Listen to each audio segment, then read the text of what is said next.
with the reveal of full.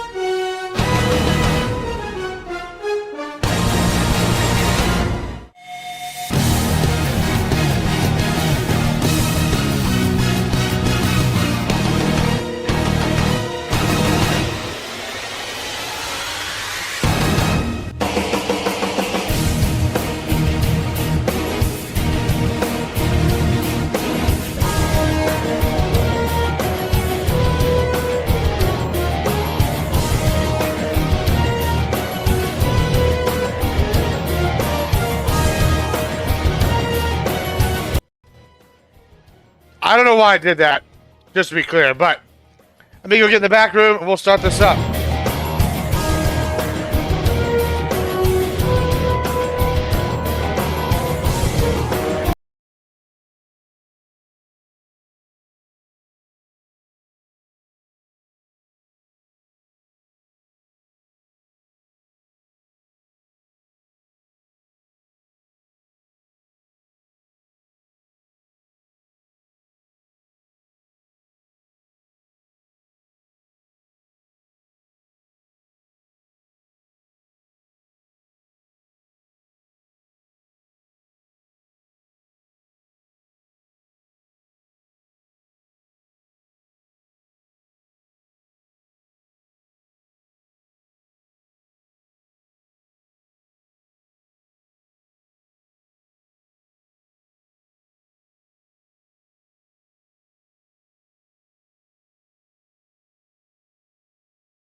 Sure, but like who he is as an identity and like how he grew up and like what circles he ran in, etc. Well, you know what he upper class. Yeah, and he probably identifies, by our special snowflake pronouns as a failure.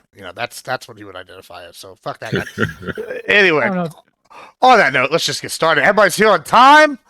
Well, it's amazing. It's amazing. Last week, not on time. This week, everybody on time. It's I don't know what's happened. But on that note, hey everybody, welcome to the Debate Championship Series. We're at our first of our semifinal matchups. We got on the blue corner in the left, we got our average debate enjoyer, and then on the red corner, we got Fabian Liberty. It's going to be a good one. We also have two guest judges to help me decide who's going to win, because I can't decide. But you, the chat, gets to decide here at the end. It's going to be exciting stuff. After we do the debate, I am going to announce how the seasonal format's going to work and what it's modeled off of, and explain all that good jazz. So we got a lot of exciting things to do. Let's just jump right into it. I'll give everybody an intro, and then I'll introduce the topics. Tell us who you are. We'll start with our wonderful judges. Levy. What's good, y'all? Your boy Lethy Waterkai here to enjoy some amazing discourse and watch two intellectual giants slug it out for this evening. Fantastic. I appreciate it. Sociologic. I'm just here to see two idiots convince this idiot which idiot's correct. That's the basis of everything, I think, Average debate enjoyer. Hey, I'm one of the idiots, and I hope that I'm not as much of an idiot as the other idiot. Thanks. Fantastic. It's Fabian Liberty. Fabian Liberty. You can find me Fabian Liberty on YouTube primarily, streaming, and on X. I am both an idiot and an intellectual genius. That is how the libertarian autism works. Fantastic. I brand. Appreciate it. All right, let me just pull up my timer and my coin flip. Who does anybody want to go first before I introduce the topic? I didn't write an intro this time because I feel like it was too much last time. Like, it was a little heavy. So I took my notes, what I mean? So if you wrote one, you can go ahead and go first. Right? I did. I thought you were gonna. Yeah. Well, I took notes, I have bullet points or whatever, but I was like, it was a little too formal, I realized, for the setting. Well, I feel like people have I feel like one half the bracket had a very different interaction than the other half the bracket, I'll be honest. So we'll see which strategy works here going forward. I'm pretty excited. So does that mean you want to go first, Tyler, here once after I introduce the topic? Yeah, I can do it. Fantastic. Let me introduce the topic then. We're going to be doing what's best for America, interventionism, or isolationism. What's better? And I guess average maiden George is going to start us off. As always, you got 5 to 7 to start. If I say something, try to shut up because I'll probably be doing, whatever, housekeeping or something along those lines. And then we'll also have the judges ask, as always, and then we'll have a 3-minute closing. So there we go. Let's let you go. Start us off. All right, so I'm not good at reading stuff off of paper, so I'm sorry if this gets a little boring, but the United States is the best nation on the face of the earth, and small L liberalistic principles have guided both parties into this proven conclusion. This is the best system to pursue life, liberty, and happiness. I think both my opposition and I agree to this. I think we might disagree on tactics and views on how to get there, but at the end of the day, we both are kind of liberal, small L liberals at heart. I just think a libertarian's a little bit more of an extreme on some ends that I would concede on others. Generally, we're coming from a very similar place in terms of our values, I feel like. So, that being said, I'm going to try my best not to attack him on anything besides those, which, again, I'm saying we probably agree in a lot of ways. So, let's get down to the actual disagreement here. I would argue that the best way to bring the world up to speed of America is to provide our economic structure, our economic ways, our government structure, our government ways, our cultural structure, our cultural ways to the rest of the world, pushing these on them in subtle, different, various forms.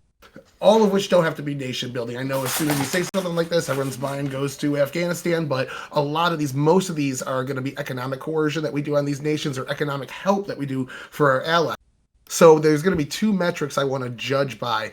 The first one is probably the more important one of the 2 is it's going to be, is this better for the world, essentially? And that's kind of what we're going off of. But the second one will be, fuck, I lost it. So let's just go off the first one. Rick Perry's here. Yeah, Rick Perry. I I have those a lot, man. I'm not even stoned. I really try to stay sober today for this. So again, for our allies, this aid kind of comes in the form of aid, training of different economic sectors or even troops, visas to come to the U.S. and work, or like what we did with Mexico after the migrant protection protocols went away. The deal they offered Joe Biden was a bunch of visas and $20 billion, and they're going to patrol the southern border. So this is often used as a negotiating tactic for other nations to come in, learn our skill sets, see our companies, and go back to their nations and rebuild them, making them stronger allies. In terms of military, we do often protect the weak. We stand up for our allies in these other areas. And in cases like Ukraine, which we see right now, we had them dismantle their nukes in order for us to back them in this war, making the world safer as a whole. With adversarial nations, these sometimes come in the form of sanctions, demands to get loans approved, like with Ukraine, they were trying to get a loan approved. Joe Biden wanted Shokin gone, said, I won't approve your loan until this corrupt guy is out, and it was proven he was corrupt, even if Hunter Biden was a piece of shit. And I would say that military can't come off the table, but I am far from John Bolton or John McCain or anybody named John that's a neocon that is a war hawk. I'd say that combat has to be the last alternative. Personally, being more of a left-winger myself. That being said, interventionism only ends in combat. It's the barrel at the end of the gun if everything else fails. And there's a lot of things we do that. So anyways, the U.S. success rate. I'm sure my opponent and I will agree that a handful of modern examples on failed intervention at the military level. Libya comes to mind, Afghanistan, Iraq, certain things about them fail generally, and I'm not going to defend every single version of interventionism. I think sometimes when you just put the foot in the door or split the baby, it's not enough. We have to stay in these nations longer. So there's going to be a lot of things on that military level I probably concede because there's a lot of dumb people in politics. But at the same time, when we remove ourselves from the situation, it still happens. Look at what happened in Syria right now. We have the same people that were funding Hamas in Gaza were also backing the movement to overthrow Syria, and now they're in charge there, which would be Turkey and Qatar. So if we're not involved in this, it's still going to be going on, but our adversaries, the people that don't like us, that are aiding the adversaries that are also against us, are going to be gaining power as we sit back and do nothing. So to go into the real threat of us sitting back and doing nothing, if we let the rot fester too long, and we saw this in Europe, This is what you get. You get fucking Marxism. We have communism, we have nationalized syndicalism, which is classical fashion, we have Maoism, we have National Socialism. All of these things came at a point when the US was isolationist and we weren't looking over our shoulder, we weren't trying to help out our allies, and we got communism. If we go back into our turtle shell, we're going to get communism or maybe even something worse. So, I would also say that the benefit of spreading capitalism worldwide has pretty much all but eliminated the lowest brackets of poverty around the world.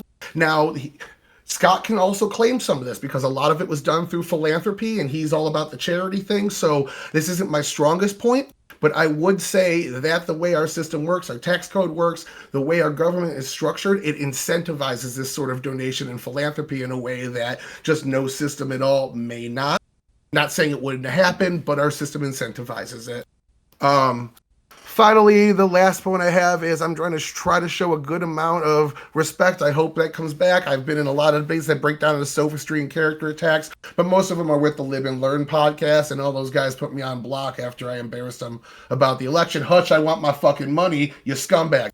I think it's kind of an uphill battle because interventionism is only attacked on a small handful of its largest failures, and really that's just forming a monolith about a larger ideology that works on so many other levels. Good luck, Scott, and eager to hear from you. Fantastic. Thank you so much. Oh, also, one last housekeeping note because, we're getting better at this, but it's still baby steps. Judges, you know what your judging criteria is? Whatever the fuck you want it to be. That's how this works. So, real simple rule. I just want to make sure that we clear that up for anybody at home or anybody who's confused. All right, same thing, baby. Literally got 5 to 7 minutes. We'll just call it 7 minutes from now on. I'll give you all countdowns at 2, 1, and 30 seconds. Go ahead. Yeah. So first of all, I will say I will do my best to not get angry and get involved in character assassinations. I appreciate that that you have that commitment, but I make no promises. I make no promises because I'm a vet. My dad was a vet. His dad was a vet. His father was a vet, all the way up to General Winfield Scott. I've known a lot of people that went to war. I didn't go to war myself, luckily enough. I got my GI Bill, and a lot of them came home broken, and some of them killed themselves. And so when I hear people simp for the death of my friends, and I hear people simp for wars that kill innocents, and those horrors, sometimes I start seeing a little red. So I'll do my best. But no promises. In terms of isolationism versus interventionism, it's a bit of a false debate because context is needed in almost every situation, right? I don't think anyone is purely isolationist. I don't think anyone is purely interventionalist. I mean, if you are purely interventionalist, then you mean to take over the entire world by any means necessary. If you're purely isolationist, then you're like against trade deals, I guess. Like you like much of what my opponent is going to talk about are things that we absolutely agree on, right? I think we agree on free trade agreements. I think we agree on, securing borders. I think we agree on, diplomatic attaches and, possible, transferring of prisoners, under certain situations. And I think we would even agree on certain things such as like sanctions, when they are appropriate. But we need to go into some of the nitty gritty of like how interventionalism works historically as the United States and why it has been a failed philosophy over and over and over and over and over again. It's not a couple of recent modern examples, but from its very inception, it has made the world worse and it has made the world less safe. It has stolen property and value and progress and human lives and led to death and suffering and economic disaster throughout the entire world.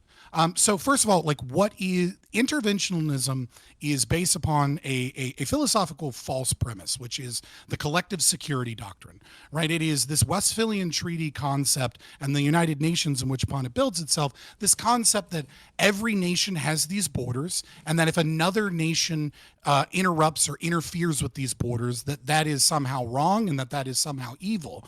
And it is a false analogy to a private property owner and police protecting private property. But none of these nation states in the world, with the exception of like a few anarchist communities, gained those borders peacefully. All of them stole that land. Everyone everywhere is on stolen land from people that were murdered. And so this concept that we draw this line in the sand at a historical date, and now we must commit resources and our wealth and the lives of our people to stop some other country from encroaching upon another country, is based upon, this status quo, this order maintenance. And is that order good? Well, in some instances it may be, and in other instances it isn't.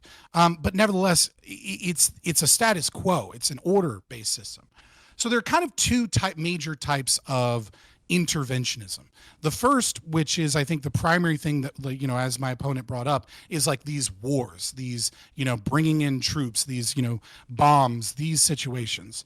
And these wars over and over and over again have been shown to protect corporations, protect corporate assets, and to protect the United States dollar. I mean, ever since 1957, when the Eisenhower Doctrine was established, we as America chose and said that we were going to be the police that made the Middle East a safer place. Well, it's been 70 years. How much progress have we fucking seen in the Middle East? We've seen a lot of death. We've seen a lot of trillions of dollars being spent, a lot of U.S. tax dollars, a lot of foreign aid, a lot of military troops, and every single time, with the exception of Operation Provide Comfort, which nobody even fucking knows about, where we moved the Kurds peacefully, it has ended and resulted in trillions in dollars in debt and failed nation states and maintain the power of evil regimes like Saudi Arabia.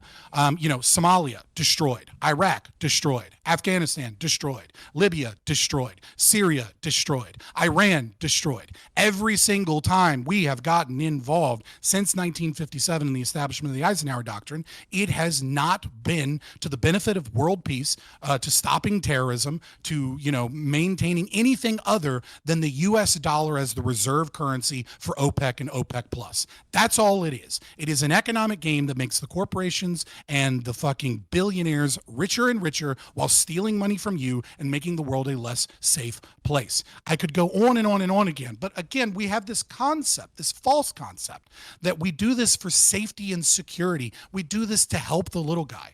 How many celebrities, how many people, I don't know if you're as old as I am as a millennial, but how many times did we cry out for help in Darfur? And no one gave a fuck. And the reason no one gave a fuck is that it didn't make the corporations rich to go in. So they didn't do it. The second type is aid. And I think this is the more pernicious and the more evil form of interventionism. And it's the kind that people think is actually good. People think foreign aid means giving money to starving people. It doesn't. What foreign aid means is our Western imperialist system comes in, tries to influence democratic institutions such as universities, the media, etc., and funnels in billions of dollars so that we can try and force those countries' culture to change and hopefully lead to their own civil wars so that we have Western allies. We saw this with the Arab Spring, and we saw this in 2014 in Ukraine, where the CIA and the National Endowment for Democracy came in.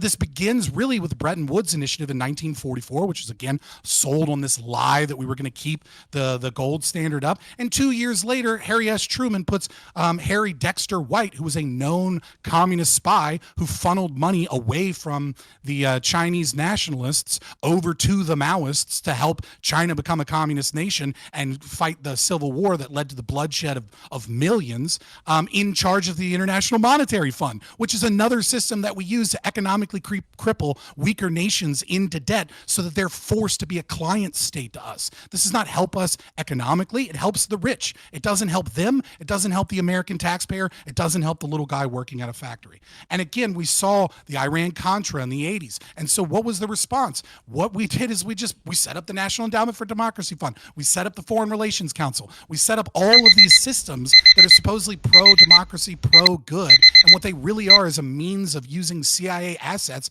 and your tax dollars to take away the democratic will of those people. It has cost us lives. It has destroyed us. 10 seconds. And I think it's evil. All right. Fantastic. Thank you so much. All right. Sick 'em, boys. I just want to address the first thing up front. I come from a military family. Dad, several uncles, cousins. Uncle and aunt were in the Navy, so I understand where you're coming from there. I'm also an individualist and get that each of these people is a father, brother, mother, uncle. So, as I said, I'm not John Bolton. I'm not going to throw their lives away willy-nilly. It's an absolute last resort. So I understand what's at risk when you put boots on the ground, and I absolutely Yeah, also I mean, I disagree with with your assessment, but I understand. I understand empathetically, right? Like if you were saying that we ought be involved in nations, right? That we ought be involved in pressuring them, and then that blowback eventually leads to war, right? Then the precursor to that was an understanding that this might lead to the deaths of those people. That some of those people are going to go to war, come back broken, and then they're going to kill themselves. And you're okay with that because you believe that that possibility in those human lives and the human lives of people killed in those countries, that hopefully we can avoid that, but that might be the ultimate thing. But in the long run, it'll be better if we somehow utilize our pressures to force them or to encourage them towards what it is that you believe is this American system. Well, that's the I thing. disagree. I think that there's actually a much better way to do this, and the much better way to do this is the way that Trump did it.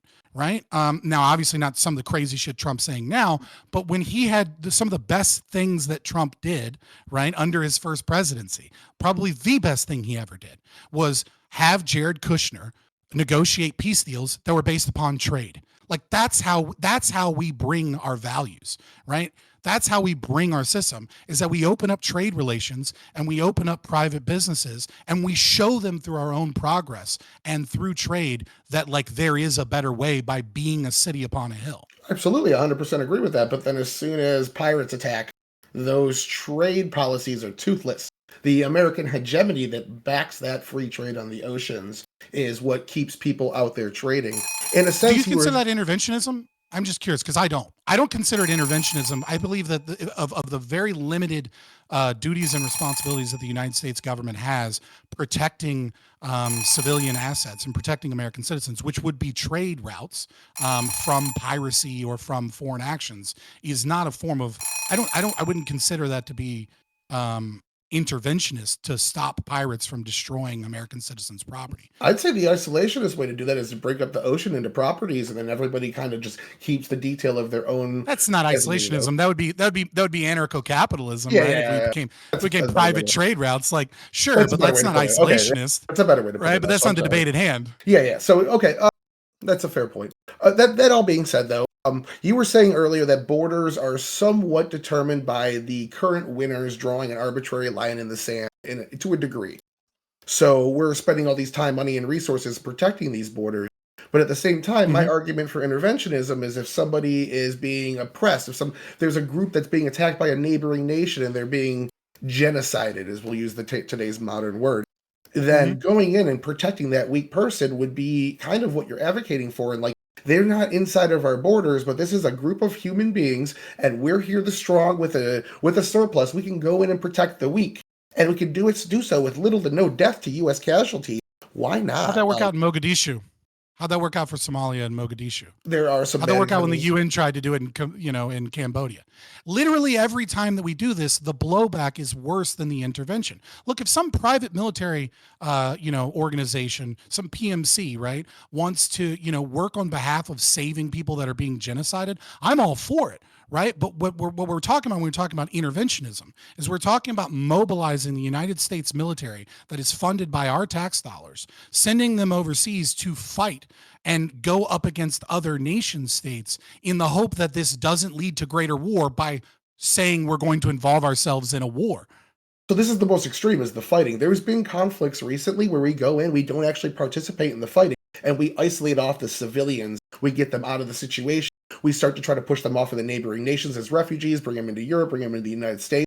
There's situations where we go in and intervene to protect the civilian populace from the war zone that we have little enough. What is one of those situations? Syria would be. Well, I gave one in my opening. Right, Operation Provide Comfort. So I was asking him. Right, like I gave you that answer already, right? Like Operation Provide Comfort is probably the greatest argument that you have for U.S. interventionism. Now, to defang that argument that I gave you, maybe you can come up with a better one, right? Like we kind of caused that, right? Like we've been a major source of the cause, and along with Israel in the Middle East since the Eisenhower Doctrine, right? Like it's not really like this great thing if we set up these systems and we create client states, and we kind of like cause conflict throughout the world through our own pressures, and then we go in and swoop in and try and save these people. I'd say Bashar al-Assad started that. I'd say the U.S. did very firm things, including Obama ruining his credibility on the world stage with his red line in Syria, leaving Russia to go in and handle that instead of taking care of it himself. We stepped back in Syria in such a way. You think Syria is an example of American success of interventionism? No, I'm saying this is what happens. Okay, what are you saying? I'm saying that this is going to exist regardless of American intervention. But if we are there, there's a much more positive impact we can make. There's been a long list of success stories: Japan, Germany, South Korea. You've probably heard all these before. This is kind of an old argument, but I don't think South Korea is really an example of a success story. I mean, they how put out many Squid American Game. lives were lost? Yeah, but I mean, how many American lives were lost? Oh, how much money I was don't spent? know offhand, but a lot. But I mean, how many people froze to death in North Korea? You know what I mean? Like you can consider it a success because we can go, well, South Korea is a capitalist nation that shares Western values. And then what you then do is you go, well, we will assume that South Korea would be just like North Korea and all those people would be like North Koreans. But we don't know that because you have to compare it to another timeline. If we had not been involved in South Korea, it is almost inarguable that South Korea would not have fallen. Right. And that there would not be communist control of that region. But again, that North Korea, right, which would just be Korea now, right? How much success would they have gotten? What would we have no idea what the world would look like if all of that money and all of those American lives had stayed home and instead focused on the progress in America, creating new technologies, creating a stronger hold on, before you go on, I want to ask a question because I think that this might help. And I hate to be this guy because this is something I really hate doing. But how are we defining success? And I don't want the fucking dictionary definition. Don't give me that goddamn shit. Like, what are the metrics for defining success? I think we kind of silently agreed on success being that they're a capitalist country and they're successful right now. Well, that doesn't seem like what Fabian's agreeing because he's arguing the loss of life kind of predicates that not being a success. He agreed that was my definition of success, and I agree that his assessment of that is correct. So yeah, we're not going to agree on we have different values. Right, that's why I'm asking. Agree on a definition. He understands of success, right? He's picking up on laying down. Sure, that's why I'm asking. What is your definition of success then here? If it's not that, Fabian. What is my definition of success? Yeah, what would your of not intervening? Yeah, is that I think the world would have been better if we didn't intervene in that regard, right? I think we would have had a stronger economy, would have had more jobs, would have had more innovation, we would have had a better moral standing. I think the entire kind of like Red Scare was fought in the worst way possible. And I understand why Americans were afraid. I understand why, after World War II, we saw communist nation after communist nation begin to be put forward. And I understand why that fear led to neoconservatism and led to, Vietnam War and, the war in, and in the earlier, period, war in South Korea. What I'm saying is that we would have been so much better off if instead we had just been trading with Europe. We had just been not sacrificing millions of lives, but instead focusing on creating cures for diseases, creating new technologies, creating new jobs, and watched socialist, authoritarian regimes crumble and fall and realize that if they want to be a part of our success, they have to play by our rules as opposed to attempting to impose them with loss of life and liberty in our nation states. So we don't know what the world would look like, but we do know that Russia and China started their efforts. Lenin was starting his expansionist efforts into Ukraine long before any Red Scare stuff started in the United States. The expansionism of these communists, they outspent the United States. They had more men than the United States. In North Korea, for instance, China was backing North Korea. I don't know who backed who first, but before the war started, China was backing North Korea. So if there wasn't a force to back South Korea, it's arguable that North Korea would have taken the nation because they had the backing of our geopolitical rivals at the time. So after we won the Cold War, like I said, I agree that South Korea would have fallen to North Korea. Okay, right? I agree that. Then, sorry. Right, but what I'm saying is that there is an assumption that the world is better because we won a war. Yeah, that was And the I think domino. that is a really bad assumption that most people make, because you're comparing before and after. You're not comparing to what would the world be like if we hadn't been involved, if we hadn't spent tens of millions of lives and billions of dollars on these wars, but instead focused on rebuilding Europe. You're right. And you're maybe we wouldn't right. have the communism and fascism, you know what I mean, to such a degree. Maybe Europe would be in a much better place. Maybe like it's a butterfly effect, right? Like maybe if instead of doing that, we wouldn't have Rotherham, UK, and we wouldn't have like fucking Labour Party and halfway commie bullshit in the United Kingdom. If instead we had been focused on free trade and liberty and capitalism and that type of thing in Europe, and maybe Europe would be just like America. You are correct, but also maybe the domino effect that most military and strategic leaders thought was going to happen if these countries started falling to the communist pressure. Some of those would probably pick off some of our trade allies, hurting our free trade prospects. It would actually have probably put us in a worse place geopolitically in terms of trade if that domino effect had actually happened. So that was their fear. I think it has a lot of backing. But the domino effect, right? Like, can we not admit, right? Like, I think everyone kind of realizes that the neocons were full of shit in this concept of like the domino effect. I mean, the idea that like, oh, one nation falls to communism, and so the next nation next to it is going to fall to communism because they see how great communism is. Except what I'm saying is that they would have seen how great the West is. We could have chosen allies. Hold on, Tyler. I'm going to let you respond, Tyler. I'm going to let you respond to that, and then after Tyler responds, we're at the perfect halfway point for the judges to jump in. So Tyler, you respond, and then I'm going to just take a break. I feel like we have barely been talking. Yeah, I know. Right? That's when it's good shit. Time flies by. We're already like almost at 30 minutes in. Right. So Tyler, you respond, and then we're going to turn it over to the judges for a second. Economic interventionism predates the United States. I just like to bring up one of the most, like the earliest times when the UK and the United States were doing this was when they abolished slavery. They used trade practices. They used the Treaty of Vanelli in 1915. They used the 1907 treaty, 1800s. These were all 1800s. 1834, they banned slavery outright. Then they used money or economic coercion to get it banned in all their proximity countries, all the countries they were doing trade with, and all their colonies. The United States joined suit 20 years later, and then they started using their economic might around the world to get most of the Western worlds to ban slavery. And what your counter argument tends to be here is like, we don't know a world that could have been ended soon as well. Yes, absolutely. It looks like the South of the United States probably was going to end slavery in the next couple of decades. But the fact that this system... This is my issue, because it seems like you're blending what is my position with interventionism, and maybe we have a definition issue here with what is interventionism, right?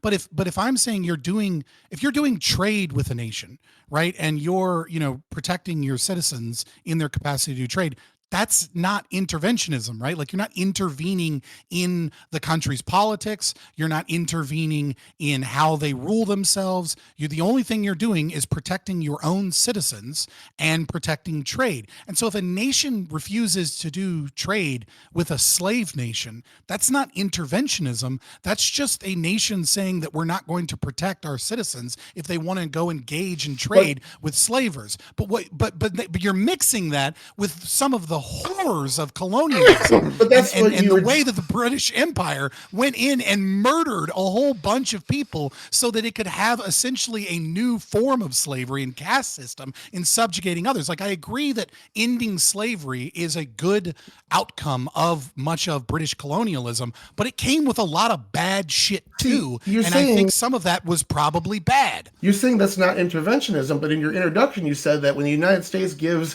foreign countries money, it comes with a set of conditions, or when we do tariffs, that's not the same thing as trade. I'm talking interventionism, but no, I'm saying when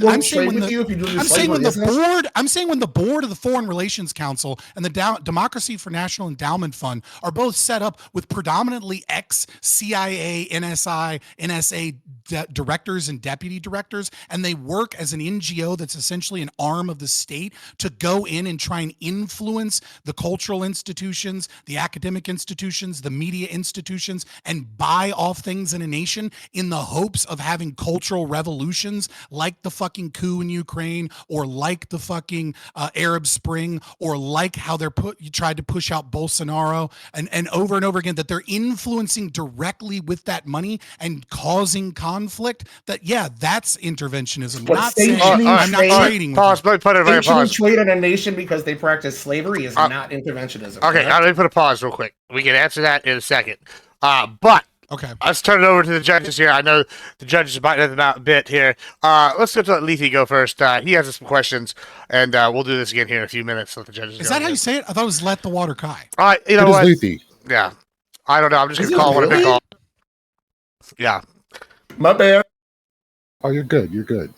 So, in the case of, say, trying to use trade as a means of establishing a diatribe with a country and getting favorable conditions, like what we did with China back in mid 1900s, what happens when that country elevates itself into a more powerful trading partner that doesn't play by the same rules that we do? You asking me? Or him? That's just a Who are you broad asking? question. Yeah, I mean, so like there's no doubt that so I would say, and so this gets a little bit in the nitty gritty, right? So let's look at China, for example. China engages in fraud, right? Like there's no doubt in any way, shape, or form that they engage in fraud. Now, one of the strengths of the Chinese economy is that they don't give a fuck about intellectual property. And I am with them on this one. It's one of the few things I agree with them, right? Huawei will steal some shit in a moment, but America and kind of the rest of Western capitalistic nations have agreed to the game of like IP, and then China doesn't. As far as I say with that regard, based China, fuck IP. But in terms of like the fraud, right? Like when they claim that a product is real and they're selling it, or when they claim that products don't have carcinogenic materials, or when they sell us baby clothes and those baby clothes happen to be flammable but they're labeled as not flammable, right? I think that that is not interventionism when the United States says that they're going to intervene in this regard, because they're not intervening with the country, they're intervening on behalf of the citizens that have been defrauded by the country. That is the same thing as it wouldn't be interventionism if Mexico invaded our southern border with its military and then we fought a war with Mexico, because that would be protecting ourselves. That would still be the isolationist policy. So I think if you're protecting the trade routes and the assets and the property rights of our citizenry, that's not interventionism, but it is complicated and does require communication, trade deals, etc., with those other countries. It doesn't mean that we can wall ourselves off and ignore other countries. All right, debate enjoy. You want to answer that question for Lethy as well? Well, because he separated his desired answer from the answer of China agreed to these rules and they're not playing by the rules they agreed to, and made that a different answer, he pretty much said the same thing I was going to. We would switch from our positive economic sanctions, which would be propping them up and trying to help them, to our negative ones, where we might throw a tariff at them or make X demand. If you don't do X demand, we're going to economically sanction your country or economically tariff your country. These are textbook economic conditions. When you tell somebody you either need to meet X, Y, and Z human rights criteria or we're not going to trade with you, that is exactly what an economic sanction is. That is 100% the definition. Fantastic. Lethy, do you have another question? So in the case of, let's look at the situation that happened with the Houthis recently, where they were challenging trade routes, and it became infringed upon by America to like, hey, do something about this. Would not doing something about it damage our standing globally and affect the trade deals or other things that we do globally? Do you want to answer first, since I answered the last one first? Oh yeah, so I was arguing for American hegemony and maritime support anyway. So yeah, the fact that really that we needed to do something because that's the promise we made. We are the ones that make sure the seas are safe, essentially. And the fact that this was Israeli trade, it would have interrupted our economy. So you could make economic security arguments for the U.S. there as well, absolutely. But I don't. What did I not answer your question there? What was the question exactly? Sorry.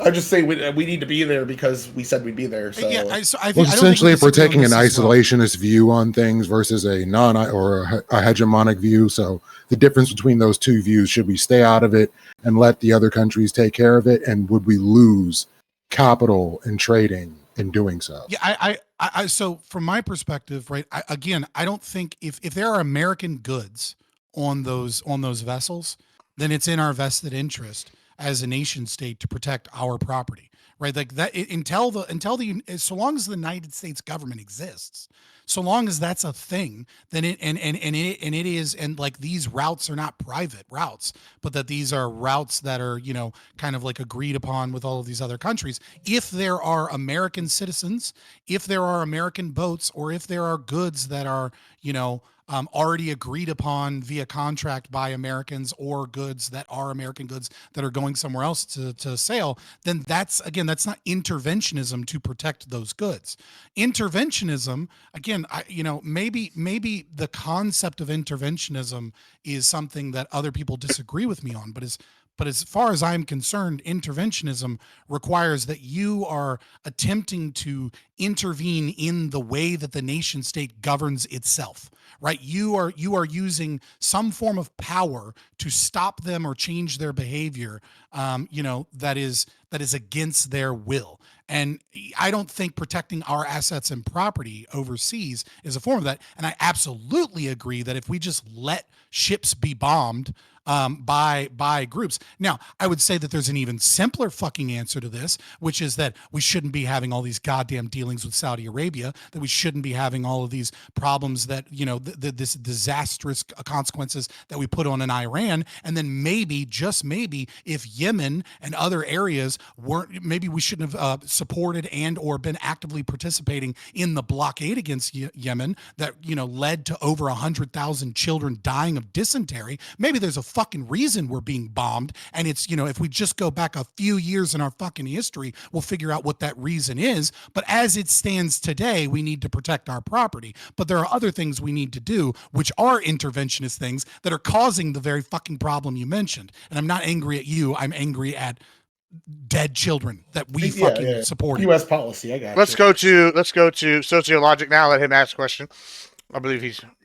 Yeah, so I mean, I second Lethe's question of like, if another power gets in, or if another country gets enough power, what's to like continue it to listening to us? I mean, we have Israel right now, our strongest, best ally in the Middle East, and they tend to not listen to us when we can't make commands. We seem to have given them enough power to where we kind of listen to them now. But so like for the interventionism. Like for me, when I hear interventionism, it is literally just trying to make it's Pan America, right? It's Canada's the 51st state. It's take Greenland, it's so on and so forth. I'd be on board if there was ever like a proposition where the other country does like just accepts. But like they never. Why would a country just accept becoming American and essentially losing their national identity? And then, like, how does that not result in us going to war with all of these countries every single time? Oh, it absolutely doesn't. So when the U.S. goes into these countries, the same way the new Silk Road initiative from China is going into the same way. They go in and they invest in these countries. They give them a ton of money to do X, Y, Z, build roads, build hospitals. We're going to come in and bring all these NGOs and they're going to help your people out. We're going to bring some teachers and blah, blah, blah. Mm-hmm. And they prop these nations up. And that makes them trade partners with them. So going to kind of what Scott was saying, if there's U.S. goods on that ship, and even if there's not U.S. goods on that ship, if Israel's goods, which is what was happening, was Israeli goods on the ship, we send in U.S. warships because if Israel's prices go up as a result of Israel goods being bombed, that means the goods that they're trading us are going up. That hurts U.S. consumers in an indirect way. Also, our trade ally who says, whoa, you just took all these fucking sanctions off the Houthis and now they're bombing us. What the hell? That makes our allies in the regions who we trade with pissed off at us because we let their enemies kind of get away with shit. So that's kind of why we had to step in and do that. Yeah. So I would say on the opposite end of this, this is the type of pernicious evil that I'm talking about, right? The International Monetary Fund coming in, going into dictatorial regimes and, third world nation states and giving them large IMF funds and then knowing that they're not going to be able to fucking pay these back, but maybe they can, right? And going into them and bringing in American corporations to build on these contracts. This is not nation building.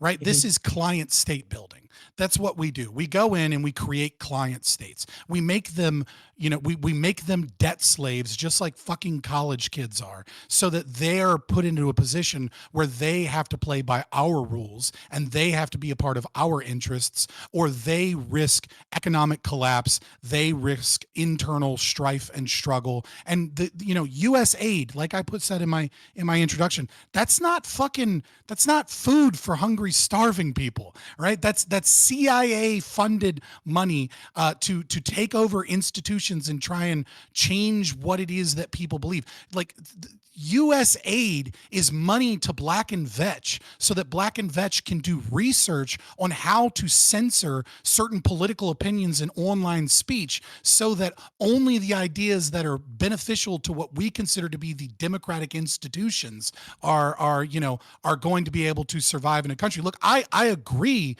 in the concept of capitalism and private property rights more than fucking anybody. Right. But we are not talking about helping these people. We're talking about helping American corporations. We're talking about helping the wealthy, lucky warlords in these nation states. And we're talking about, this long-term effect that maybe they get to go, become part of like this global fold. But then, of course, we do things like, Janet Yellen and fucking make sure that there's a global, corporate tax rate that is enforced on all of these other countries. And guess what? You lose all your fucking resources unless you agree that you're going to have a tax rate at this degree, and that those taxes are going to be based off of the headquarters of these companies, so that companies like Google and Nike and all these other things can build factories in your countries, but those taxes are going to end up going to America anyways, so you don't even get to fucking appropriately tax the businesses in your nation state. We control and we own these people, and we make them our bitches, and we do so for corporations and for billionaires and for people at like the World Economic Forum and for these elites that come together that want to create this better world. And we do it at the cost of the people that live in these nation states and at the cost of Americans that pay the taxes that fund this bullshit. Like, those things don't trickle down to us because they're not free market principles. They're enforced pretend pseudo ideals, and it's evil. Even the shit that we do that's presumably good is evil. And by the way, last fucking thing, everything that we know is what we're allowed to know. Okay, like what you know is what Nancy Pelosi and a couple of other people that sit in Congress that are on a board say the American public are allowed to know, because it's not a national security interest that we keep this shit secret. All right, so before we go on, it was kind of like a springboard for Tyler, like to continue. Yeah, so you can take off after this, Tyler. It's for me, right? It's like I hear Trump and America talking about, like, once again, it's like Canada, the 51st state, Greenland, but it's like, did we forget about Puerto Rico? Right, a country as small as Puerto Rico, right? Like, should have been taken care of and solved. We should have already had the 51st state, and yeah, it's kind of just like a floating island, that a floating forgotten third child, right? It's just sitting there, and now we're talking about other nations. Jones Act. You wanted to say island garbage, didn't you? You wanted to say no. My wife is Puerto Rican. I live in a Puerto Rican. I would never. I'm just saying that we kind of like we talk this big game about how we want to build nations, but like if other nations look to Puerto Rico as an example, why would they feel like it would be any different? And then, like, honestly, what happened with Puerto Rico if we're such a great nation? All right, before you answer, Tyler, just a little housekeeping. Hey guys, if y'all like the content, make sure y'all sub, donate bits, do whatever. All the money's gonna be going towards stuff towards the stream, mainly for these tournaments and the series afterwards. We're gonna have some cool stuff in mind, etc., etc. The rest of the debate's gonna go as follows. I'm going to turn it over to Tyler here in a second, and then let them go about free reign for another 10 minutes. Then I'll let the judges ask the questions, have them answer again, and then we're going to do at the end after they ask questions. I'll have them and they answer. We'll do closings, and then we'll have the chat. Y'all will get the vote, and the judges will vote as well. All right, so Tyler, go ahead, and then y'all can go back at each other. So that money that's allocated to these countries oftentimes goes to corporations, NGOs, government officials, absolutely, but it also goes to infrastructure in those cities. So what we see is when we invest into these countries, almost across the board, we see household income spike, poverty rate go down, life expectancy go way up, living standards raise, education raise, transportation raise, medical advancements raises, technology raises. Every facet of their life gets better. And the reason we're seeing more corporations than small mom and pop businesses do this is because of capitalism. Capitalism allows these larger businesses with higher productivity to take in a lower profit margin, thus allowing them to go to the government and give the lowest bid to do the job in these countries for the cheapest. So if we are embracing capitalism, we need to embrace the fact that corporations are an effect of capitalism. A good one for the most part. This is when private people have ownership to buy into companies so they can get part of the profit as well. Like, it's a good thing that corporations exist, and them profiting is my 401k and 70% of the country's stock market. I don't know why them being given some money because they're offering low bids to go and make these places. So again, another point you brought up is, why do we care? What's the return on the American consumer to prop these places up like that? Well, when we go into that, we look at free trade. I don't think Scott's going to dispute that free trade has skyrocketed our disposable income percentage spent on household goods. Food is now cheaper than it's ever been, pre-COVID anyway. Almost every household good is cheaper than it's ever been pre-COVID. So that's true. We rely on free trade for that.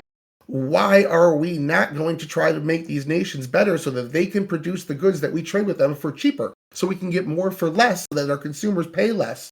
It automatically, like, the idea of just letting these nations we trade with fail, it doesn't work with free trade to a degree, because I'll respond. So what you said is just patently false. Now, it is true that if the IMF goes into an area and we build schools, education goes up. It is true that if we build bridges and roads, that those bridges and roads can be used. You're not wrong. And in that regard, right? And again, it's the same situation kind of like with the Korean War, right? We can see the success in that we paid for something and we got the thing, right? And you can say, well, that's a positive outcome. The problem is there's a lot of problems with what you said. Number one, it's not capitalism. And the reason it's not capitalism is because it's not that corporations have economies of scale and so they're better suited to go in and build bridges. It's because you have to apply to the government and you have to get approved by the IMF and those things to deal with the people that we want you to deal with. That is government coercion against the free market, not capitalism. That is the government saying, well, we don't trust your local Indian or your local, well, let's say Congolese or whatever fucking nation, or Liberian or whatever nation you're in. We don't trust those businesses, and so what we actually need is, yeah, you can build those things, but we tell you that you're going to use this money towards infrastructure and building these things, and you're going to build the things that we want, not necessarily the things that the people in that country want built. And on top of that, you're going to do it with the companies that we approve.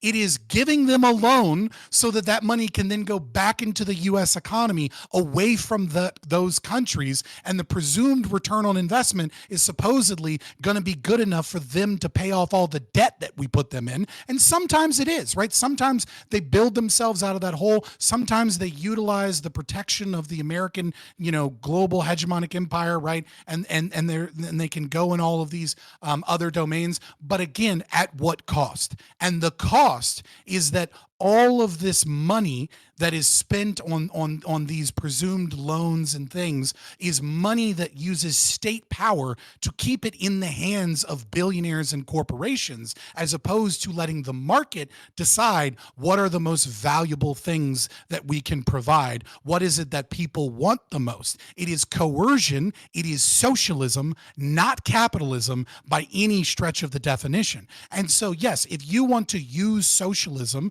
and use stolen wealth, and then make sure that it goes into this private pseudo socialistic market and like you're going to get some trickle down from your 401k because you're middle class. Yeah, you can measure those outcomes. But what I'm saying is that you're not measuring it against the other outcome, which is going to these places and just offering them a loan. Like, why can't BlackRock do much like they did in the Ukraine situation? Why can't they just go to this place and go, hey, we think if you build a bunch of shit, your country will be wealthier, and then you can pay us back. So here's a loan. Yeah, and then they just give them the loan. For the same reason, you can't have a layman a laptop and say, hey, go code me a program, because we built this infrastructure. We know this infrastructure. Our economy is extremely complicated. as I said in my intro, economic intervention and intervention generally is pushing your culture, your government structure, or your economy onto another nation through means of coercion, whether it be economic or military. So Yes. yeah, that's not capitalism, right? Like that's my No, I agree with you. The only that's thing how the IMF works, but that's not capitalism. This is just not the beauty of corporations. No, that's socialism. No. I'm sorry. The capitalist point was just for the bidding. I'm sorry if I made you think I was making that broader point. I was just saying how corporations get their money and then make the bids with the government. That's the capitalist part only, not the that's not capitalism either, right? Like that's a monopsony, right? When you have one buyer, and the state controls what the product is, the state controls who buys the product, right? And so you have one that is state enforced monopsony, number one, and then the state picks and chooses the winners and losers, not based off of free market principles, but based off of themselves being a monopsony. So that is also anti-capitalism. Again, this is all just to clarify. I'm talking about what happens in the United States, how those corporations become to the point that they are. That is the capitalist part. And how they make that bidding with the government. That's where the capitalism starts. It's capitalistic in the sense that that's they get to that place. But most of these places... but Black and Vetch, for example, is, I brought this up, and is because like Black and Vetch is not like a weapons manufacturer. They're a defense contractor. Okay, well then what are they making? Right? Like these companies are pseudo private organizations. They're not really they're not engaged in free market capitalism. They're engaged with fulfilling contracts of the state. This isn't capitalism. These people that come in, that go into other nations and build, they're pseudo private entities that are working on behalf of of American interests. Yeah. Again, this is America spending your money, right? Your tax dollars on these places and then funneling that money into their chosen winners not based off of any capitalist means. What I am saying is that if we, instead of doing IMF loans and then forcing nation states to agree to all of these terms and then putting them under our thumb as a client state, that if we just allowed the free market to do as the free market would, countries that are ready, that have a culture, that are ready to join the first world will automatically be given private loans because it will be profitable to do so. And countries that aren't will remain shitty. And what will happen is we will produce bigger and better things. We'll produce things like cures for diseases. We'll produce things like technologies that make lives easier. And we'll have more economic power and more growth. And more people will want to trade with us and want to figure out how it is that we did these things. You know the term hood rich? That's what happens when you give a nation that's in economic prosperity a giant loan, never give them the structure on how to build it up, how to not That's what America does, and we depend upon that. That's what the IMF does. No, you were saying it was the opposite. You're saying it's the opposite. Banking, hold on. Private banking wouldn't do that because it would be too risky. Let her finish. Yeah, let me get my rebuttal. They'd lose money if that happened. So they wouldn't do it. Let me get my rebuttal out here, because you said that the government is picking wins and losers. How they do that is a bidding system on who can get the government job done. These are government employees. So what the government's doing is taking economic success stories, people that did great in the American markets, hiring them to go over to these countries and build that infrastructure over there to teach them these same techniques and mechanisms so that their economies prosper in the same way. If this happened on a national stage... Where are your success stories? I'm just curious. Because like what you're saying is just patently not true. They're not economic success stories. They're corporations that work under monopsony under the state. Again, where are these great success? We can look at global poverty. I can give you examples. Global poverty. Here's one, for instance, is the Philippines. No, I'm asking you. Okay, so your success story is the Philippines. Yeah, look at the advancement, the technological advancement. Look at Afghanistan when we were in there. And there's just a bunch of example. When we were in Afghanistan, the life expectancy. You say, look at Afghanistan. I rest my fucking case. The life expectancy $2.9 trillion, $2.9 trillion, hundreds of thousands of people dead. And the moment we fucking leave, it is a fucking failed state that has gone back to the Taliban. The fact that you think Afghanistan is a success story of global Western hegemonic power and interventionism is fucking I'm trying to get you details of that, because while we were there, the life expectancy went up several years. The education rate doubled because women were allowed to go to school. All sorts and women of aren't now. Yeah, all sorts of things happened when the U.S. was there intervening, and as soon as we stepped out, they went back to draconian standards that no woman there wants. Like it's what like, did we gain? What did we gain for the hundreds of thousands dead and the trillions of dollars we lost? What did we gain in that period of time? Are you saying the return on investment just requires us to spend another $20 trillion while we're $37 trillion in debt? And then 100 years from now, we'll gain what from Afghanistan? Oil that we already have in fucking Texas? What the fuck were we gaining? a Poppy better seed world. fields We so don't that we put could a make more dollar amount on Oxycontin human and life. have more dead people from fucking fentanyl overdoses? What the fuck were we The gaining amount, by the being in amount of Afghanistan? people that died in Afghanistan was exponentially less while we were there. We saw the deaths cut off. We saw their life expectancy go up. We saw education go up.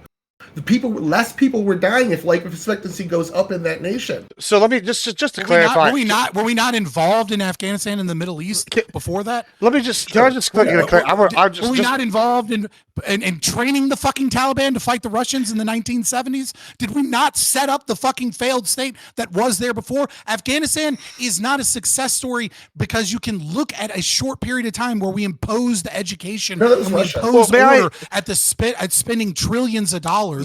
What it is a failure that we started in 1957 under Eisenhower, and we have ruined that country and much of the Middle East for the past 70 fucking years. What are you talking about? May I ask a question? Let me ask a question. Force funding on the exact opposite side, though, that's just being ignored here. Hold on, let me just ask a question. I just want to clarify what your argument is, Tyler, because I'm a little bit confused. But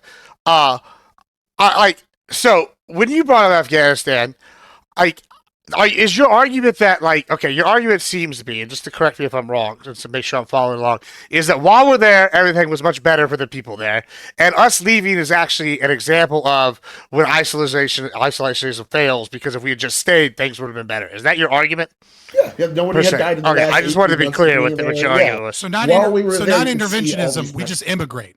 We just expand the global empire, and we have troops on the ground, and we waste trillions of dollars, and then hopefully in 100 years the world will be a better place, and all the deaths and all the money and all of the people, like every person that dies in America because they lost their job and they decided to start a shotgun because they can't feed their family, all of those deaths are worth it too, because in 100 years maybe this fucking desert somewhere that doesn't share a culture with us will be another ally in our fucking expansion of our pseudo-capitalistic empire. Like, what? All right. If life expectancy is going up, that means less people are dying. So here's what we're gonna, this is perfect timing. Perfect timing. All right, we're getting close to the end here. I'm gonna let the judges go ask another question each, and then let y'all answer that. And then I just feel like that's of little consolation to the people who died from American bombs. You're talking about lives lost and money. Hold on, boys. Really, if lives lost are on my side, then all you're saying is it's too much money to save lives, so just fuck them. And I don't think anyone agrees with that. Spent money is lives lost, dude. Like every 1% of unemployment in America, you have somewhere between 30 to 50,000 dead Americans. Okay, when you spend money and you steal that money out of the economy and you slow down our economic growth, what you are doing is you are sacrificing American lives. You are sacrificing American prosperity, and you're sacrificing innovation and progress that leads to the very medical advancements and technological improvements that lead to happiness and health and well-being and preventing loss of life that we would have for everyone in the future. So I'm gonna let you respond, and then we're going to the judges. So make it quick, and then we can go to the judges. So the 1% we climbed in unemployment over the last year means that 50,000 more people died. But when I just pulled up the death rates, it showed me the opposite. You just made an untrue claim. We can go to 8% unemployment. There's a and our 1982 hold on, as well let me as a finish. few other. Let it finish. Let it finish. I'll let you get a minute to respond. And our starvation deaths and all these things are non-existent. They don't exist in the West. They don't exist in the United States. Nobody's dying for that. They might be lack of health care. That's a long-term problem. So nobody's dying because our unemployment rate. All right, you got 1 minute to respond, and then the judges are going. All right, go ahead. Yeah, no, I'll just like, I don't have it exactly on hand, but I'll get it to you in just a little while. There are absolutely studies that show that suicide rates due to unemployment go up. That people end up killing themselves from drug overdoses, et cetera. Now, when you look at excess mortality, what you will actually see is a negative. right? So you'll actually see people that over time, if they're impoverished, they lose weight. And so obesity, and because of their lack of money, they can't afford cigarettes. And so because they stop smoking and because they lose weight, that excess deaths actually go up. Right. Actually go down. But when you're talking about actual lives, what you're talking about is somewhere between 30 to 50,000 people dying. And then you're talking about other people that would have died earlier, but living longer because they quit smoking and they started eating less food because they no longer have enough money to be able to be obese. But again, that's a loss of happiness in what people want in every category. All right, so here's what we do. We're going to go to the judges. They're going to ask y'all each one question each. We'll be able to respond to each. I'll give you probably 2 minutes. I don't know, each total. I don't know, somewhere in that range to respond to each question. And then we're going to go to closings. I guess we'll start with Fabian since Tyler started. But that's going to be how the format going forward here is. Go ahead, Sociologic, ask us a question. Yeah, it's really gonna be back to Puerto Rico. If Puerto Rico was such a huge failure, it's such a small island, and we're such a large nation, right? Like, if Puerto Rico is a failure, I don't see how this expansion can go to a country that is larger or already more economically advanced. Can you explain to me why Puerto Rico was a failure or is still a failure? It looks like a multitude of factors, several of which being corruption in the state. A lot of it was people there were arrests that vindicated Trump after they claimed Trump botched the hurricane there and this and that. I saw all sorts of stuff like that. But at the end of the day, one or two examples of failed policy often has to do with a lot of different ideological battles that are going on. People are trying to make Puerto Rico a state. There could be some of the influence and maybe why they would let it be a bigger issue than it is, or maybe see it fail so that we can make it that way. All sorts of different things with Puerto Rico there. I would say the fact that we don't have enough influence, we're not actually going in and exerting our influence over these people. Like, the amount of influence we have over UK to stop corruption was, we're not going to say yes on $1 billion loan if you don't fire somebody. They could have said, go fuck yourself, and that was it. That's the limit of our power. Like, we really don't have as much say over their day-to-day as you would think. All right. Yeah, so one of the major reasons why Puerto Rico is a failed state, like the two major reasons. Number one is the Jones Act. That is, we have imposed on them as a U.S. territory an inability for them to gain stop-off resources from other trade routes. So when ships come from Europe or China or whatever, they either have to stop off and offload all of their goods at Puerto Rico, which is not financially feasible. So what they'll do is they'll go to like Florida or, a port city in the Gulf of Mexico, et cetera. And then because of the Jones Act, they can't leave 10% of their goods on their ship and then go to the Philippines and then drop off those other goods. So what happens is all of those goods have to come off of the ship, and then an American or usually Puerto Rican vessel then has to pick up all of those goods and then go to Puerto Rico, which means that there's just a massive price difference in all of the goods. Everything is more expensive in Puerto Rico than it should be in an economy that falls behind. The second one is IQ drain, right? Because Puerto Rico is a U.S. territory. The pathway to citizenship is basically whenever you want to come to America, you'll get it, right? And so because of that, anybody that is financially successful that could build Puerto Rico and could, has a high IQ and has privilege and has resources, they're just better off just hopping on a plane, going to America, and then just getting their citizenship with some paperwork. And so, Puerto Rico is a special case there. But again, it is over and over and over again, when you want to look at what causes that devastation, it's, the American Western imperialism imposing its socialist tendencies that are anti-free market, that don't allow the free market that would allow, Puerto Rico to be able to just simply get goods and get goods cheaply. I just want to also state that Fabian made the argument why Logan Paul is the nicest and greatest guy ever, because he actually went to Puerto Rico and is investing in the country, as opposed to Bad Bunny, who left them high and dry with IQ drain. Logan Paul for president. Y'all heard it here first. There's a lot of people that invest in Puerto Rico. It's a crime there. Yeah. On that note, Lethe, let me get your question. It's fucking dangerous. Elon Musk. Yeah. I'm glad Ali went first because my question's along the same lines, but it's going to use a different example, which would be Haiti. We bought the debt from the French and then proceeded to try to do the same thing in Haiti. And once we realized this wasn't going to be a good case, we basically abandoned the place. And look at where we're at now. And now that we have Haitians in our country, how are they being treated in regards to what's being proposed?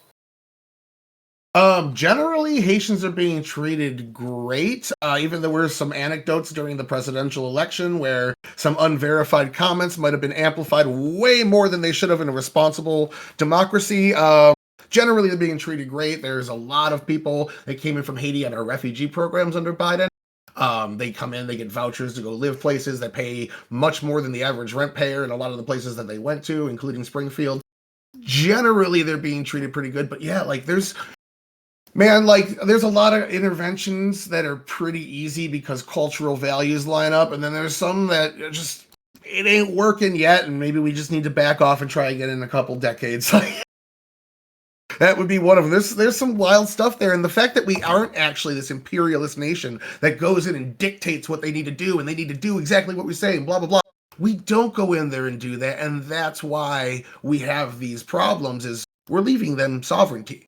We're just trying to inspire change the same way China is through the New Silk Road Initiative. Inspire change through economic, I guess it is coercion still, but like it's lending money for X, Y, and Z to get A, B, and C also in trade negotiations, maybe, or some shit like that.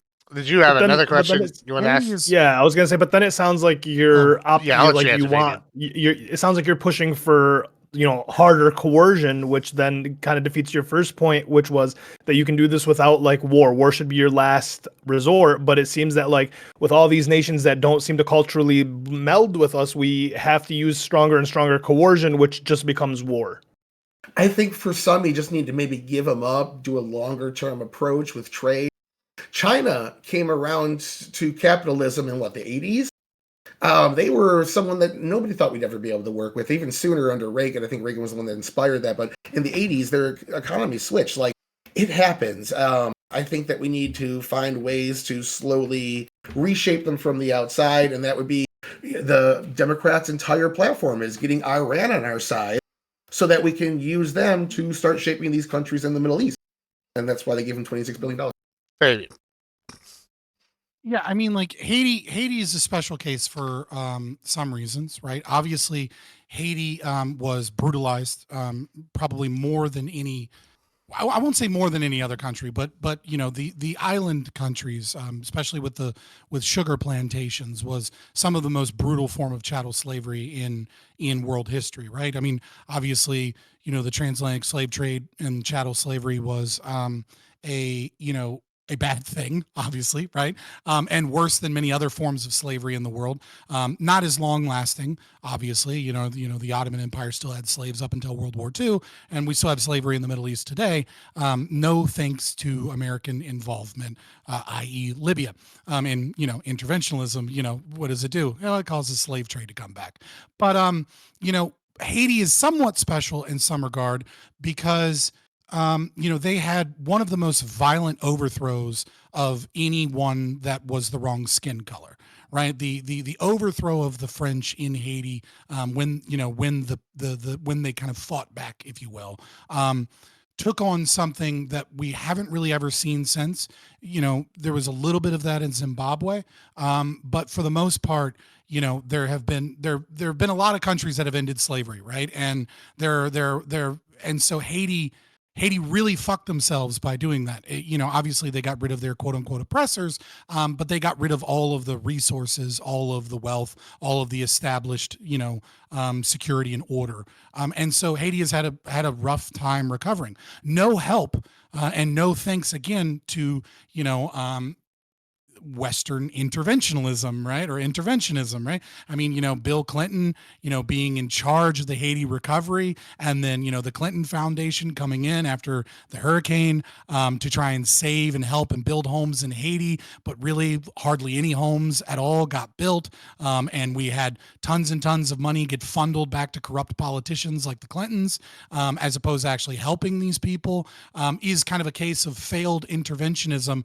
Not because interventionism itself is flawed if done appropriately, but because politicians are corrupt liars, and that, trusting the state to do this in general causes so many problems. And so Haiti is an example of a cultural example of a nation that is probably more difficult than other places, but also an example of failed interventionism, which we see over and over and over again. That is the rule, not the exception. The rule is that usually nation states do not fare better when America comes in and tries to impose order upon people that don't want it. It is the few times that it works have been from people that wanted our help, right? I mean, like we talked multiple times about South Korea. Well, the biggest difference between a place like Haiti and a place like South Korea is that the South Koreans desperately wanted us there. Obviously not everyone wanted us there, and I still think there are issues with it. But when it comes to intervening in places that simply aren't ready and don't want us, the cost is too high, which is why capitalism is the right answer here, because capitalism will only go to the places that actually want our help, as opposed to interventionism, which tries to impose that will. Oh, right. Well, that was actually like at 2 minutes. That was impressive. It's like you had the internal clock there. That shook, Fabian. I'll be honest. All right, so here's what we do. We're gonna go closings. Tyler started. I guess this is gonna be kind of, I guess, back to back Fabian here. Because since we're doing closings, we all got 3 minutes. But Fabian, you can go ahead and start off with the closing. All right, after the closing, judges send me who won. Then we'll come to y'all and chat. I'm gonna give y'all some time to vote after closings. We can discuss the debate for about 5 minutes, and then I'll have y'all announce the winners and tell them why y'all think they won. All right, Fabian, go ahead and give us a closing here. You got 3 minutes. I'll give you a 1 finger and a half point for 30 seconds. Yeah. So just to kind of reiterate a lot of my positions in closing and kind of rehash this, I think average debate, Tyler here, said a lot of things that I do agree with, right? We ought protect American property. We ought protect, trade routes. We ought engage in, trying to bring economic prosperity and cultural values to other places. In sociology, there is a term that most sociologists use in regarding the spread of American culture and the way that it spreads so fast, and that is a term called Coca-Colaization. Right, it is American capitalism, and it is American branding and products that actually spread American cultural values. It is, again, and there is a rule in warfare that was never broken in modern history until 2000. Until the Ukraine invasion, which is that when countries have McDonald's, they don't cross borders in war. Right? When countries trade, when countries are involved in economic entanglements, it becomes increasingly more difficult for those countries to justify aggression.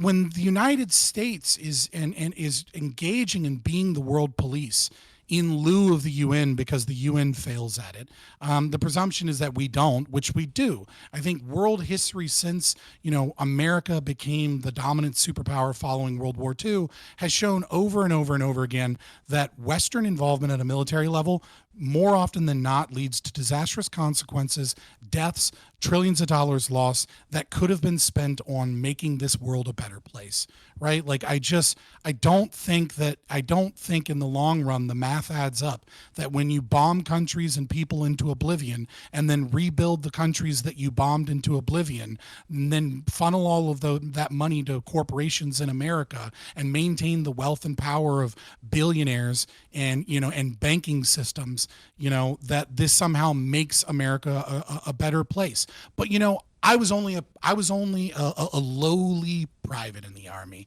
right? I was just some nobody. And so if you want the military understanding, apart from the CIA and InQtel and the National Endowment for Democracy and the Foreign Relations Council and the IMF and the if you want someone's opinion on just that, the worst excesses of it, I challenge everyone to read War is Hell by Major General Smedley Butler discussing World War I, the highest decorated Marine to ever exist in U.S. history, and explain to you how it truly is the politicians and the corporations and the billionaires that get rich off of this, and how it is not you that is helped. It is just them.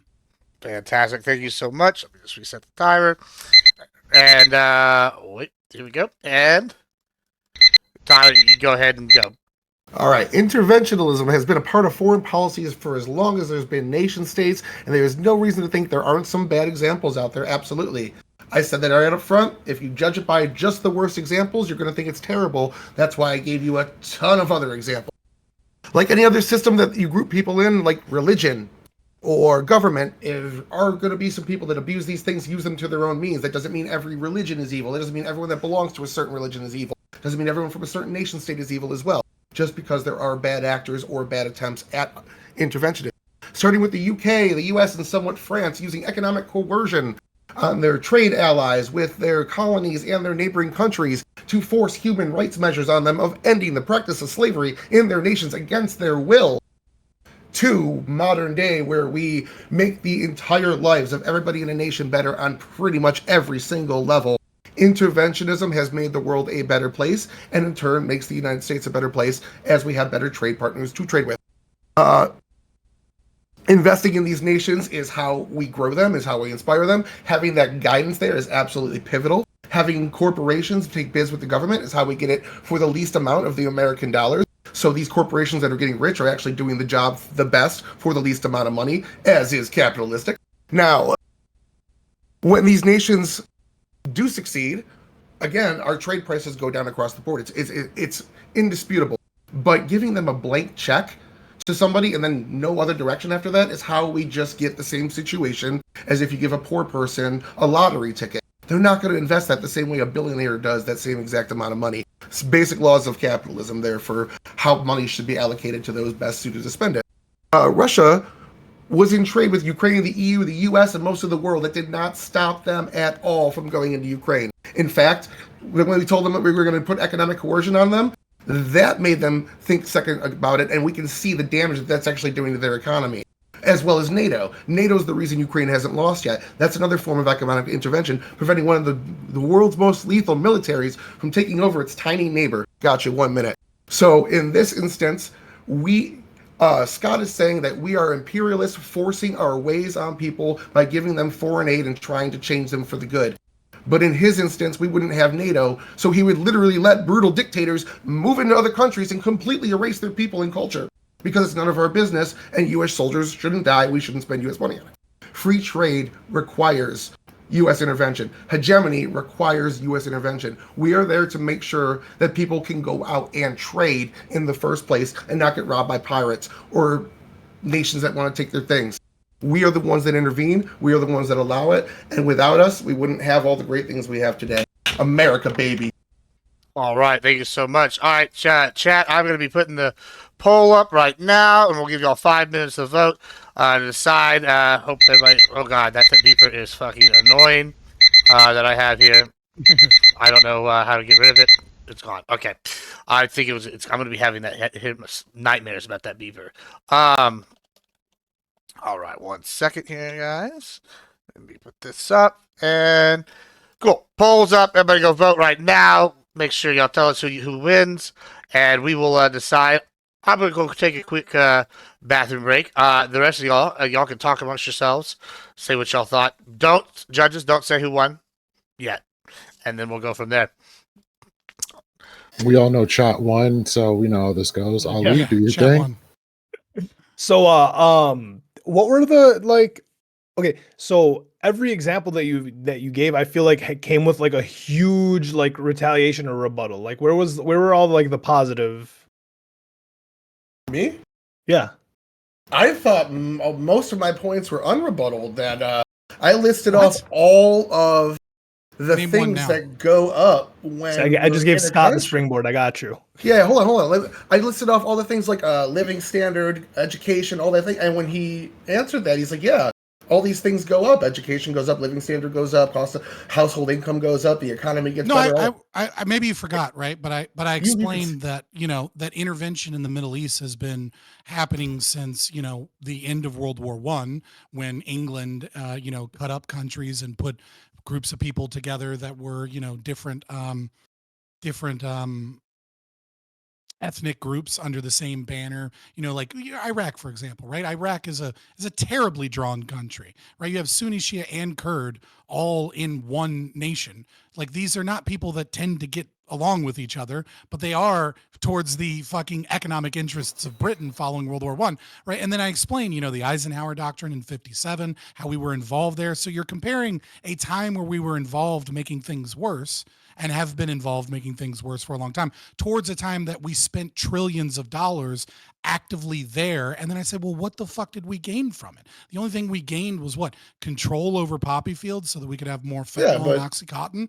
But that, at the end of the day, doesn't really refute the point that when we go into these nations, I, for one, like Oxycontin. Go through the roof in terms of their living standard. No, it absolutely does. This has been a theme. This has been a theme, I think, throughout the debate, right? Which is you compare if we spend money and if we spend resources and we get outcomes that change in a positive direction in any point in time, that is a definition of success. And I agree that that's your definition of success. Yeah. You said before that that's not my definition of success, because you're comparing a before and after and saying, hey, we spent $2.9 trillion going into this, and look, we got less deaths and we got more girls educated and we got these, we got these things. And I'm saying, okay, but what would that $2.9 trillion have done elsewhere? Right. And so you can't compare those things. Also, I just want to point out for the record, if anyone wants to check it out, you can look at like the Obama sanctions on Russia. Ukraine was more negatively impacted than Russia was when we sanctioned them. And again, you can talk about how, if not for American interventionism, countries might invade other countries. But I think it's only fair if you also state, if not for American interventionism, many of the reasons that they invade these other countries also wouldn't exist, right? I mean, like, if not for American interventionism in Ukraine, we might not see Russia invading Ukraine. We may have, we see that as a place of massive resources and natural gas. And a natural competitor to Russia's natural gas, so that we can isolate, Russia economically. And that's many of the reasons why we helped stage the coup in 2014 and supported it, so that they would be our ally, and so that we could have, resources available to Europe. I don't know if that's a factual statement. We didn't really help stage a coup.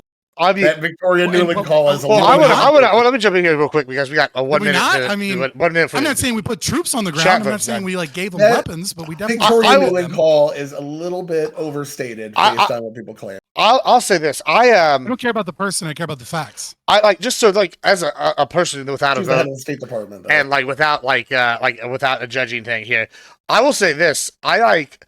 I definitely found it interesting, the tactic that you used, Tyler, as opposed to what I personally would have done. I definitely would have came in with much more of America is America's first. Who gives a shit about what happens to the rest of the world? That's the tactic I would have took for sure. And you kind of went with, hey, all these wonderful things happen. And I don't know if this is a good or bad thing, but have y'all watched The Mandalorian? Do y'all remember the client, who the big bad from the first season, and he gives that speech about all the things the Empire touches, like prosperity increases, crime reduces, all those things. I gotta say, you came off very much that guy, to me, as a unbiased observer. Oh, it's a good clip. You'll have to check it out. But Mandalorian season 1 is good as fuck, when Jon Favreau actually cared and Disney kept their fucking hands off of it for the most part. Yeah, he was a great character. I wish they hadn't killed even if you hate character. Disney Star Wars. I gave up on Star Wars. Yeah, Werner Herzog's character was cool as fuck. I want to see. Now let me see the baby. That guy was throwing. All right, so the chat has ended in a tie, but luckily it doesn't fucking matter, because this is another example of Gibbs getting saved by his format, because the judges have made a decision that took chat out of it. And then I wouldn't have to reveal my fantastic tiebreaker strategy that I have not revealed to anybody, because we'd be making it up on the spot. But here we go. Let's go with Sociologic. Who won and why? I gave it to Scott. Scott took me. It wasn't proven to me that interventionalism benefited us in any way, or it really benefited the countries long term. Considering the fact that I think we need to work on our own country first before we even start thinking about looking at any other countries, and then 2, we already have territories that we've fucked over that are still our territories, but not our states. And it's we have these people, and they're, to Scott's point, they're just coming over here rather than us making over there better. and it's a small island, so like the syllabus check for me was lost. So yeah, so Fabian, I gave it to you, baby. All right, Lethe. So I came into this with a very strong bias, and unfortunately, I wasn't able to hold on to my bias. I'm going to have to say Scott won. So, He all right. was able to address points that pretty much were the crux of the arguments, even before the arguments were made to begin with, which is irritating and why I wanted to vote against him, but he would not allow me to. So Scott wins. Hey, I mean, to be fair, you were biased probably against my ideology, not so much against Western imperialism. And you know what I mean? Like, to be fair, the topic kind of helps too, right? I think you probably were, you know what I mean? Like, if there would have been a lefty, anarchist here or something that was arguing the same thing as me, you would have been biased towards both, maybe. But I appreciate it nevertheless. Yeah, and see, this is how, I don't know if this is how big brain I was, but to avoid people picking bias, I picked judges I thought would not be biased, except Lethe obviously is biased. However, the topic offset that was my strategy. You know what I'm saying? So I try to like make it so they'd have like the pros and cons for each side. But we do what we can with what's available. All right, so yes, it looks like Fabian's advancing to the finals. Average debate enjoyer, it looks like you'll be hashing out this round, but you did well. This is a very good debate. I think this is much more even. I think debates have all gotten much more even as we've gone forward from the first day. I'm just curious.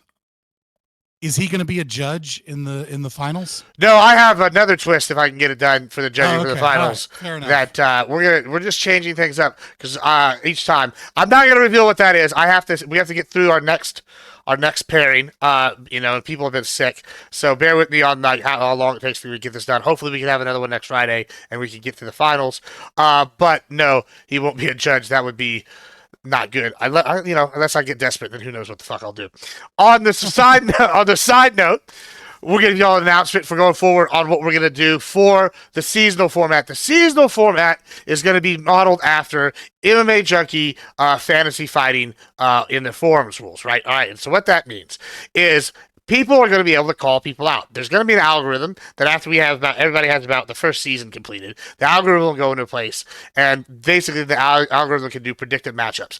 But it's going to be streak oriented. So you can use streaks to your advantage. Say you want to call out someone you think is a scrub, you get a couple win streak, and you can go, and then it'll put you in what we'll call contenders matches. And if you win your contenders matches, you go on to fight for either a number one contenders match or a title, depending on how big the season is to go. But this will last over. We'll decide. I'll probably just match people up off the first one just to establish a title as contenders based off initial rankings going in. So everybody that competed in the Grand Prix, guess what? Y'all are all going to start off ahead of the curve if anybody else wants to get in. So that's good. So y'all get a little bit of ranking advantage when it comes to that. Then, like I said, it'll last about a month, and we'll have decided title in that time period. We'll have each competed, and after about 2 months to a month, we'll be moving on to the next season, and then you can crown yourself the champion of that season, and let's see how long they can hold the championship. That's going to be the plan. I'll probably do some kind of year-end thing for that. In the winner of that, I'll probably get some kind of monetary prize. There will be some kind of prize for this. I don't know what this prize will be. And if you win the Grand Prix, at the end of the year, your name will go on to a trophy I'm having made, and it's going to be engraved on there permanently. So we'll have it, and we'll have a nice big display somewhere behind me at some point. That's going to be the format going forward for the seasonal format. But like I said, we'll have hopefully we have next week. We have the next semifinal match. If not, we'll have it soon. Thanks everybody for coming. Let's give everybody shout-outs. We'll start with our judges this time. Sociologic, you can start us off. What's up, guys? I go by Sociologic. I just want to tell everyone in the chat, give each and every single one of these beautiful men a follow over here. All right, look at the entertainment that's being provided, particularly and especially Gibbsy, bringing you an actual debate space where people can have the bragging rights and the record to actually point to. Thank you, Gibbs, for having me, fellas. Thanks for arguing on behalf. Lethe, it was a pleasure judging with you. Thanks so much. Oh, and one final thing, since the chat brought it up before I turn to Lethe.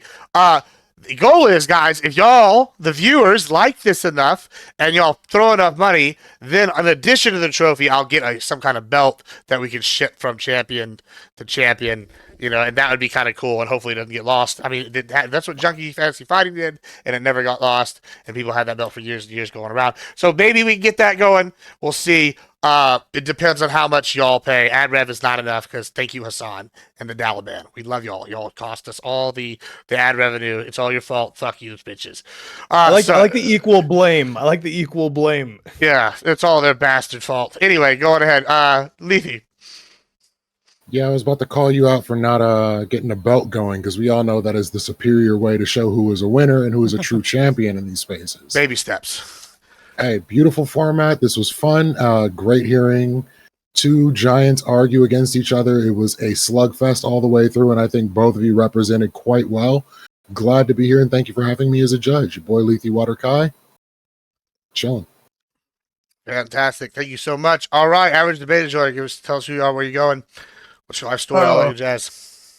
Oh, well, I grew up in a small town. I'm average debate enjoyer, Tyler. I'm working on a really big fucking video. I'm going to really go in depth about the 2024 election and talk about literally why the Biden administration lost the will of the voters. Like, based on polling data and all that. I'm going hard. I've been doing fucking research for like a month and a half straight. Like, you can ask my family and friend. I pee in Gatorade bottles. It's so dedicated. I'm working. Once that's done, though, I'm just here to debate, man. I love it. I love talking politics. I never even knew a real libertarian before I talked to Scott, and he's enlightened me so much about like shit. It's just cool. So everyone who wants me on a panel, debate, whatever, I'm always down. That's all I'm here for. Fantastic. Thank you so much. And to our winner advancing to the finals. How does it feel to be advancing to the finals? Fabian Liberty. You know, as a capitalist, you know, I appreciate competition. So I'm very happy to have another debate panel space come back. Like I think Twitch and YouTube poll has has been missing some of that old flair of like big channels that used to do a lot of panels and stuff. And and I appreciate it. Thank you. Thank you for the win. Thank you for whomever was the tiebreaker, I guess, in chat. You know what I mean? To give me. We didn't have a tiebreaker in chat. We didn't have a tiebreaker in chat. It didn't matter because the judges both decided. I mean, whomever was the vote that brought it to a tie. You know what I mean? I enjoy debate. I have one goal predominantly. My primary goal is spreading libertarianism. So I'm happy to hear that someone is saying, hey, like I didn't even really know real libertarians, and I'm coming into conflict with them. I appreciate it. You can find me Fabian Liberty on X if you want to see me be more toxic, or follow me on YouTube if you want to watch libertarian nerd nights and learn about libertarianism or reactions and stuff. And I appreciate you having me here. It's been fun. All right. So much. All right, boys.